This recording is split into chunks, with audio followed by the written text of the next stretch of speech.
Hi everyone, welcome back to the Bong academy YouTube channel. আমি তোমাদের সৌমেন দা। তো বন্ধুরা, তোমরা যেমনটা আর্টিকেলে দেখতে পেয়েছিলে, আজকে 9 তারিখ অর্থাৎ আজকে সোমবার বিধানসভার অধিবেশনে তোমাদের ওবিসি বিলটা পেশ করার কথা রয়েছে। তোমরা প্রত্যেকে জানো, কিছুদিন আগে বিভিন্ন আর্টিকেলে 2 জুন প্রকাশিত হয়েছিল যে 7% থেকে বাড়িয়ে 17% হাইকোর্টের রায়কে মান্যতা দিয়ে ওবিসি সংরক্ষণ নীতি চূড়ান্ত করলো রাজ্য সরকার। এটা কিন্তু মান্যতা দিয়েছিল এবং বলেছিল বিধানসভার অধিবেশনে ওবিসি সংরক্ষণ নীতি পেশ করবে রাজ্য, এমনটাই নবান্নের সূত্রে খবর। অর্থাৎ বিধানসভার অধিবেশনে কিন্তু তোমাদের যে ওবিসি সংরক্ষণ নীতি, সেটা নতুন বিল, সেটা কিন্তু পাস করতে চলেছে এবং পাসও হয়ে যাবে। কারণ তোমরা প্রত্যেকে জানো যে টিএমসি বর্তমানে প্রচুর সিট রয়েছে টিএমসির।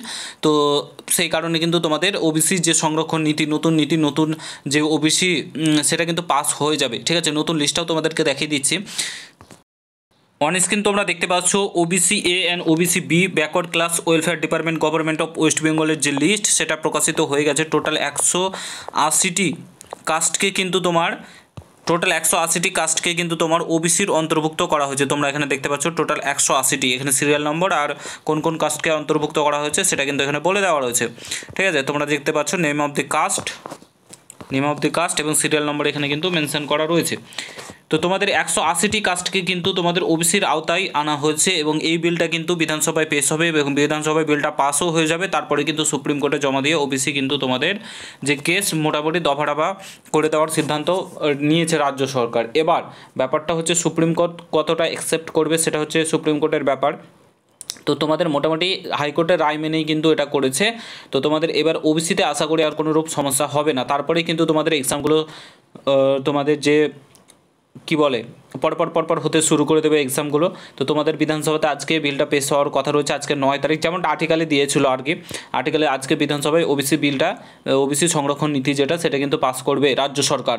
ঠিক আছে, তো এই জিনিসটা আমি একটা জিনিস বুঝতে পারছি না রাজ্য সরকারের, সেটা হচ্ছে রাজ্য সরকার এতদিন ধরে এই জিনিসটা করেনি কেন? ভোট আসছে সামনে তাই কি এটা করছে? এই জিনিসটা যদি প্রথমেই করে দিত তাহলে 2 বছর ছেলে মেয়েদের জীবন থেকে নষ্ট হতো না।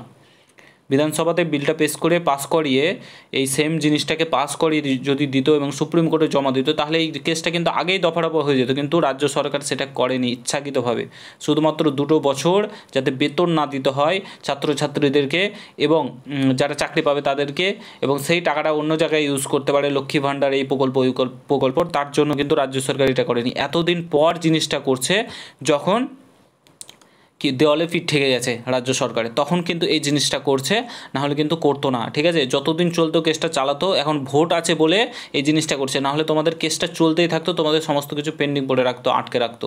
এমনই জঘন্যতম রাজ্য সরকার। 2 বছর ছেলেদের জীবন থেকে নষ্ট হয়ে গেল, 2 রিকমেন্ড পেয়ে যেতে, তোমরা 2 নতুন নোটিফিকেশান পেয়ে যেতে পুলিশের। ঠিক আছে, বলার কিছু নেই। যাই হোক, আজকে বিধানসভায় বিলটা পেশ হবে এবং পাস হবে আশা করি। তো প্রত্যেকে তোমরা প্রস্তুতি জোর কদমে চালাও, পরীক্ষা খুব সামনে। ঠিক আছে, দেখা হচ্ছে নতুন ভিডিওর সাথে।